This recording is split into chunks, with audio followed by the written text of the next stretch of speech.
네, 안녕하십니까. 좋은 아침입니다. 유영석 목사입니다. 히브리서 7장 16절에서 25절까지 읽어볼 텐데요. 어제 말씀에 이어서 계속 살펴보겠습니다. 16절을 읽어보죠. 그는 제사장의 혈통에 대해서 규정한 율법을 따라 제사장이 되시는 것이 아니라 썩지 않는 생명의 능력을 따라 되셨습니다. 네, 어제 말씀에서 말씀드린 대로 히브리서 기자는 예수 그리스도의 제사장직이 구약과는 전혀 다른 것이라는 것을 계속 설명하고 있습니다. 즉 구약의 제사장이라고 하는 것은 인간의 혈통과 규정에 의해서 세워진 존재였다면 예수 그리스도는 썩지 않을 생명의 능력으로 세워진 존재라고 선언하고 있는 것이죠. 이어서 17절 18절 말씀입니다. 그를 두고서 말하기를 너는 멜기세덱의 계통을 따라서 영원히 제사장이다 한 증언이 있습니다. 전에 있던 계명은 무력하고 무익함으로 패하게 되었습니다. 자, 지금 히브리서 기자는 아주 강력한 워드를 쓰고 있어요. 그 율법을 뭔가 우리가 보완해서 다시 쓸 수 있는 그런 것이 아니라 완전히 무력하고 무익한 것이라고 그것을 패하게 되었다라고 선언을 하고 있는 것입니다. 여러분, 이 말씀이 당시 유대인들에게 들려졌다고 한번 상상을 해보세요.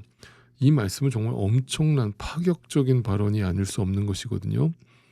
왜냐하면 그 유대인들에게 율법이라고 하는 것은 자신의 생명과도 같은 자신의 삶의 전부였단 말이에요.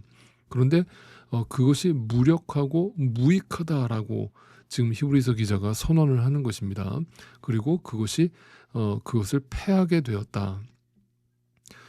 그런데 이제 이 말을 오해하지는 마세요. 율법이 어떤 나쁘다라고 하는 그런 의미가 아니라 그 율법의 역할이 끝났다라고 말을 하고 있는 것입니다. 자, 계속 보죠. 그 다음에 19절. 율법은 아무것도 완전하게 하지 못하였습니다. 그래서 하나님께서는 더 좋은 소망을 우리에게 주셨습니다. 우리는 이 소망을 힘입어서 하나님께 가까이 나아갑니다. 네, 더 좋은 소망, 누구를 말하는 거예요? 예수 그리스도를 말하죠. 이 소망 때문에 우리가 그분을 힘입어서 하나님께 더 가까이 나아가게 되었다. 자, 여러분, 우리가 하나님께 가까이 나아간다는 것은 무엇을 의미하겠습니까? 여러분, 하나님께 가까이 나아간다는 것은 그분의 생명으로 나아간다는 의미이기도 하지만 그 부활하신 그 부활의 생명으로 가까이 나아가기 전에 우리는 무엇을 통과해야 되는 거예요? 십자가를 통과하는 거잖아요. 그러니까 우리는 하나님으로부터 멀리 떨어진 존재였다는 거예요. 그것은 내 의로 내 자아로 내가 내 삶의 주체가 되어서 내가 내 삶의 주인이 되어서 살아갔단 말이에요. 그러니까 우리는 하나님과 등을 지고 멀리 떠나갔던 탕자였단 말입니다. 그런데 우리가 하나님께로 가까이 나아간다는 것은 결국 그 십자가로 나아간다는 것을 의미하는 거예요. 네, 그 십자가로 나아가서 나의 아무것도 아님을 인정하고 그분께 완전히 납작 엎드리고 굴복한다는 것을 말하는 거죠. 네, 그럴 때 하나님의 영원한 생명, 부활 생명으로 우리가 더 가까이 나아가게 되었다는 거예요. 그러니까 그 십자가라고 하는 것이 곧 예수 그리스도의 보혈의 공로를 의미하는 것이기 때문입니다. 그래서 우리는 그 십자가를 통과하여 하나님께 더 가까이 나아가게 된 것입니다. 그리고 더 확실하고 확고하게 이것을 선언합니다. 20절, 21절이에요. 그리고 예수께서는 하나님의 맹세 없이 제사장이 되신 것이 아닙니다. 레위 계통의 사람들은 맹세 없이 제사장이 되었습니다.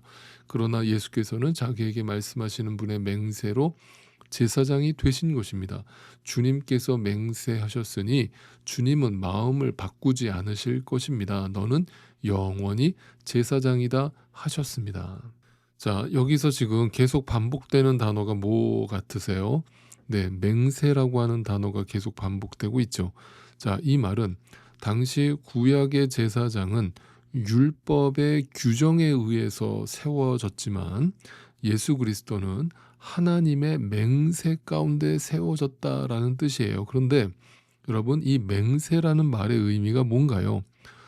다른 말로는 약속이라고도 하죠. 그런데 약속보다 뭔가 좀 더 강한 의미에서 맹세라는 단어를 우리가 쓰지 않습니까? 그러니까 이것은 지킬 수도 있고 안 지킬 수도 있는 것이 아니라 반드시 지켜질 것이라고 하는 아주 확고한 표현인 것입니다. 그러니까 여러분, 우리가 바로 이 하나님의 맹세 가운데 서게 되었다는 사실을 오늘도 믿음으로 바라보실 수 있기를 바라요. 여러분, 우리에게는 어떤 소망도 없지만 우리의 이 아무것도 아님과 우리의 이 연약함을 붙들어서 예수 그리스도를 통해서 십자가를 통과하여 하나님께 더 가까이 나아가 진짜 복, 진짜 생명을 누리게 해 주셨다는 것이거든요. 네, 그것이 맹세로서 주어졌다는 거예요. 그러니 이것이 여러분 은혜가 아니고 무엇이겠습니까? 이와 같은 표현을 사도 바울은 로마서에서 뭐라고 표현을 했던 거예요? 예, 이 세상의 어떤 것도 하나님의 사랑에서 우리를 끊을 수 있다 없다? 예, 없다라고 표현을 했던 것입니다. 자, 계속 22절 보세요. 이렇게 해서 예수께서는 더 좋은 언약을 보증하시는 분이 되셨습니다. 자, 여기 보증이라는 단어에 주목을 하세요. 여러분, 보증이라고 하는 것은 역시 어떤 나의 노력이나 헌신을 말하는 것이 아니죠. 보증은 그 보증을 서주신 분이 나를 대신해서 책임지겠다는 거잖아요. 네, 그분이 누구라는 거예요? 그분이 예수 그리스도시라는 거예요. 그러므로 우리의 구원은 우리의 어떤 감정의 변화나 어떤 상황의 변화에 달려있지 않고 오직 그분의 신실하신 맹세 위에 달려있음을 아주 분명하게 선언하고 있는 것입니다. 자, 그리고 마지막 25절을 읽어보죠. 따라서 그는 자기를 통하여 하나님께 나아오는 사람들을 완전하게 구원하실 수 있습니다. 그는 늘 살아계셔서 그들을 위하여 중재의 간구를 하십니다. 자, 여기 완전한 구원의 밑줄을 쳐 놓으세요. 자, 여러분, 우리에게 이 세상에서 어떤 말이 위로가 될까요? 우리는 늘 위로가 필요한 존재들이잖아요. 그 이유는 우리가 불완전하기 때문이죠. 그래서 우리는 오늘도 넘어지고 오늘도 갈팡질팡하고 오늘도 갈대처럼 흔들리는 거잖아요. 그죠? 만약 구원이라고 하는 것이 우리의 선택이고 우리의 노력이고 우리의 헌신의 결과라고 한다면 여러분, 얼마나 불안합니까? 얼마나 막연합니까? 얼마나 절망적이에요. 그런데 이 완전하고 영원한 구원을 이루신 분이 오직 예수 그리스도시다라고 하는 이 선언은 우리에게 이 사실이 얼마나 큰 위로가 됩니까? 얼마나 큰 소망이 돼요. 또한 그분이 오늘도 살아계셔서 우리를 위하여 중보하시고 간구하신다는 이 사실이 주는 위로는 또 얼마나 큽니까? 그 말은 뭐예요? 나는 결코 혼자가 아니라고 하는 사실이죠. 나는 더 이상 고아도 아니고 과부도 아니라고 하는 사실입니다.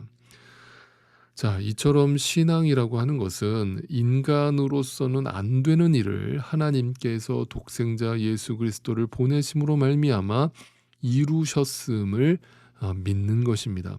그래서 내가 무엇을 행한다라고 해도 그것으로 온전케 될 수 없으며 다만 영원한 제사장이신 예수님의 희생과 그분의 십자가의 피 흘리심만이 나를 영원한 생명으로 이끌어가는 능력이 된다는 것을 분명하게 믿는 것입니다. 그것이 신앙인 것입니다.